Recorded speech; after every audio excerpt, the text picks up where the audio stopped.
नमस्कार। जय जगन्नाथ। समस्ते भल थिबे।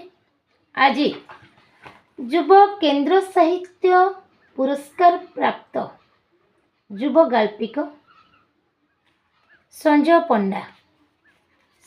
पंडा भाईंकर तकिया गल्प संकलनटी मु उपहार सदृश पाई। भाई मते पठे प्रायतः ये संकलन सबु गल्प पढ़ी सारी। गल्प गुड़िक खूब चमत्कार। भाई जने आम समयर भल एवं चमत्कार लेखुवा जने गाल्पिक। ए संकलन गोटे गल्प आज आपण मानक पाई। गल्पर शीर्षक रही बापांक तकिया। अनेक दिन परे बुढ़ार एकमात्र चाकिरिया पुओ आ सहरी बोहू घर को आसीथिले। राति 8टारे कौन गोटे पार्टी सुनी बुढ़ा उठी पड़िला। बोहूर गाँ घरे चलिबार अभ्यास नहीं। किछि असुविधा होइथिबो भाबी से पुअर शोइथिबा घर आड़ को चलिला। पुअर घर दुआर पाखरे पहुँची से पुओ को डाकिबा को चिंता कला बेलकू घर भितर शुणिबाकू पाइला पुअर स्वर। किछि दिनर कथा तो आउ दिन केइटा आमे एठू चली जिबा। बापांकर देह भल होई आसिलानी। तुमे आउ राति 8टारे एते हल्ला करनी। मो कथा ताहले तुमको हल्ला लगुछि? मोर असुविधा देखा जाउनी। How strange. सुन मो कथा बुझी जाओ आउ पार्टी करनी। तुमे बापा को शुभी जीव कौन भाबिबे से कहिल। तापरे मु तो सेई कंथा को चौठी मुंड तले देई सोउछि। काहे किछि असुविधा नहीं। बहु एथर आहुरी अधिक जोरे चित्कार करिबा आरंभ करि देई थाए। मु तकिया बिना सोई परिबिनी। आउ ए कंथा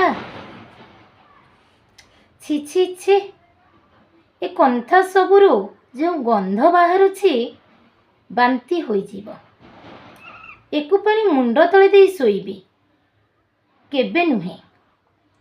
पुओ बुझेइबा शैलीरे कहिला गोटिए बोली तकिया ताकू बापा मुंड तले देइछंती। आमे आर थरकू आसिले आउ 2टी तकिया किणी नहीं आसीबा। मु किछि सुनिबिनी। मते एबे से बापांको तकिया आनिकी दियो। तापरे तुमे तो कुह मो बापा जीवन रे अनेक संघर्ष करिछंती, कष्ट सहिछंती। तेबे बिना तकिया रे 2 दिन सोई परिबेनी। आश्चर्य। पुओ एथर नाचार। किछि उपाय न पाई ए कथा को आउ आगो को न बढ़ाई निज पाद आगो को बढ़ेला बापांको सोईबा घर आड़को। दुआर खोलिला। बापांको घर दुआर भी खोलिला आस्ते करी। केमिति मागिबी और कौन कही एते रात्रि रे बापांको तकिया मागिबी भाबी खूब विव्रत होई पड़िथिला। बापांको घर आलुओ स्विच ऑन कला। देखिला बापा निघोड़ निदरे सोईछंती। निजर डाहाण हाथ को सामान्य बांकी तकिया भली करी कांथ आड़ को मुह करी केते आराम रे सोईछंती। आ तकिया किछि दूर रे सेमिति पड़ी रहिथिला जेमिति बापा जीवन रे केबे भी तकियार आवश्यकता अनुभव करि नाहंती, खोजी नाहंती, लोड़ी नाहंती केबे। सतरे बापांको तकिया गल्पटी चमत्कार। सतरे बापा माने सबु किछि सही जानती तांको पिला मानंको खुशी पाए। एथिरो ଏତିକି ତ ଆମେ ନିଶ୍ଚୟ ବୁଝିପାରିଲେ। ଜୟ ଜଗନ୍ନାଥ।